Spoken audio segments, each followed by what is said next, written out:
So does it hit you? Like you're wearing the Ironman bracelet, you're here in Kona, got a few days left. Is it started to, are you losing sleep yet? Or is it going pretty smooth? It's kind of a bit mixed. I'm waking up in the middle of the night, and the second half of the night can't get much sleep, really restless. Yeah. Training's gone really well. I think my body's in a good place. Managed to get through the last blocks injury free, and got the mileage done that I wanted to get done. Yeah.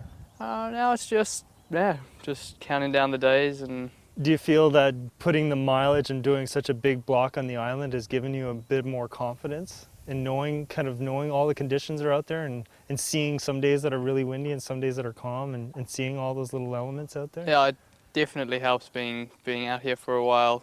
I mean, yeah, it's no surprise what's gonna happen on the day. I mean, we've experienced calm days, windy days, hot days. I mean, cloudy days. Today's pretty hot. Yeah. How long has this race been in your head? Like that, I want to do the Hawaii Ironman. I guess ever since I started triathlon, the Hawaii Ironman was always a long-term goal. Yeah.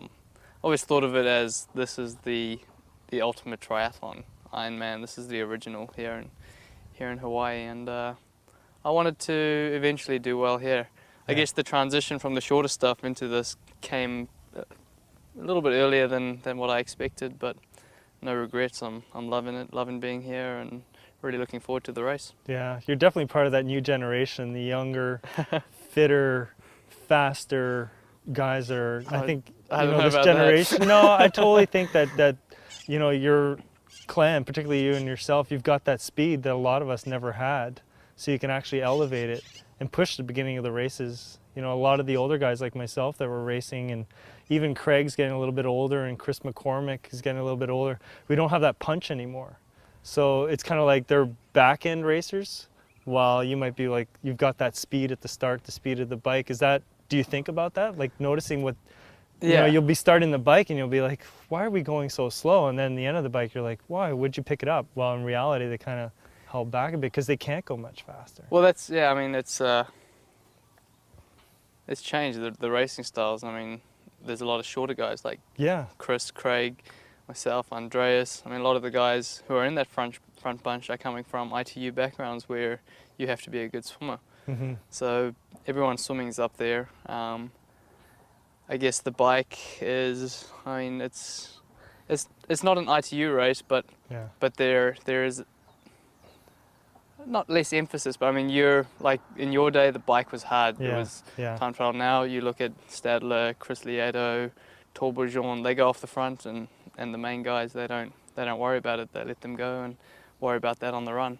Mm-hmm. So it's, I guess the tactics of the race have changed. I noticed from my first years here, where the bike, you basically if there was one or two other guys around you, that was like, ooh, getting a little tight here.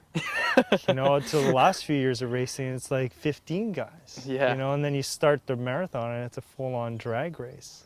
Well, out here watching last year, I mean, riding out to Waikoloa, there were about 30 guys in the front bunch. I was the spotter. I couldn't read out the numbers quick enough to get the information through. It was just crazy. Yeah.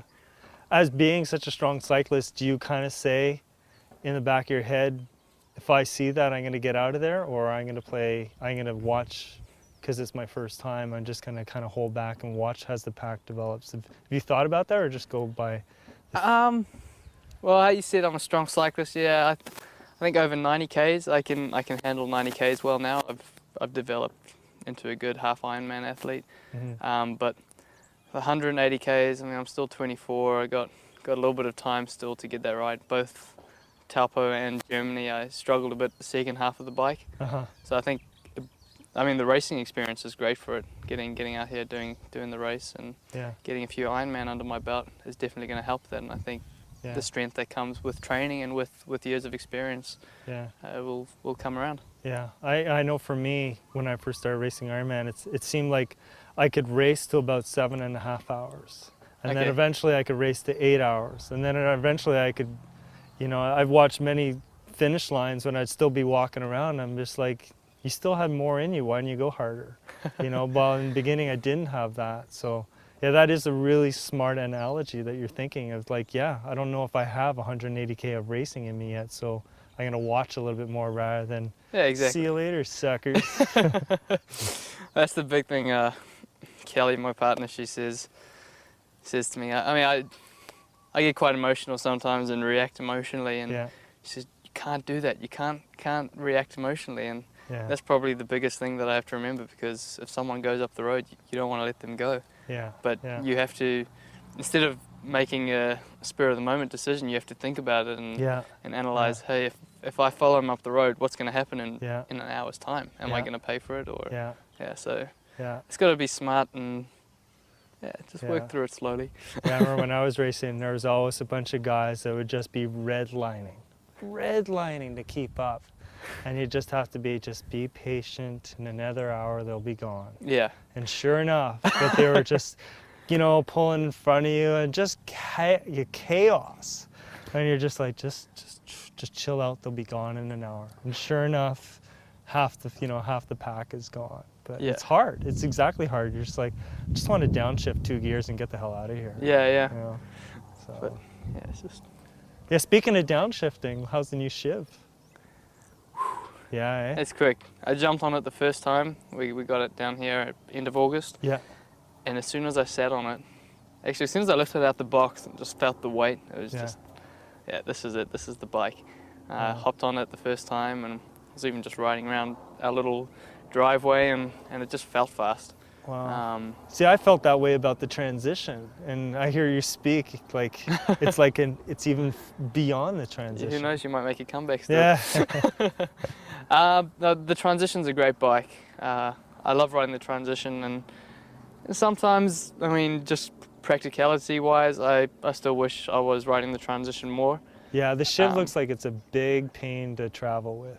Traveling is gonna be a bit of a mission, and just usually I would just change my cables the week before the race or 2 weeks before.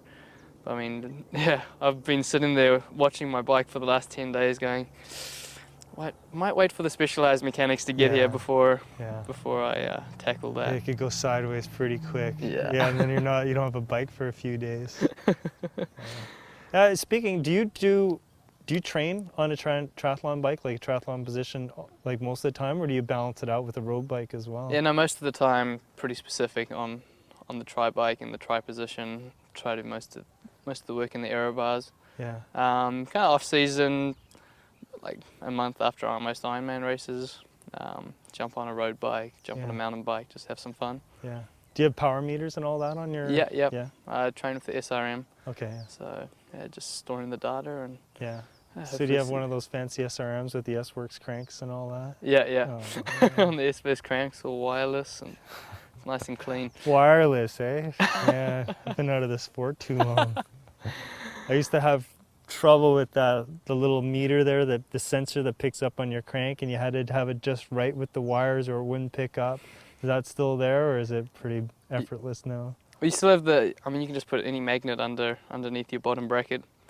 So we just glued a wheel magnet to the bottom of the bottom bracket, and that sends the data. So you got the crank, the body on the crank, and that just sends the data to the head unit. Will you race with power? Yeah. For me, this is more of a learning curve. Fair enough. So learning about my body, learning about what it does out there is pretty important, and just getting the information, whatever information I can get. I'll take it.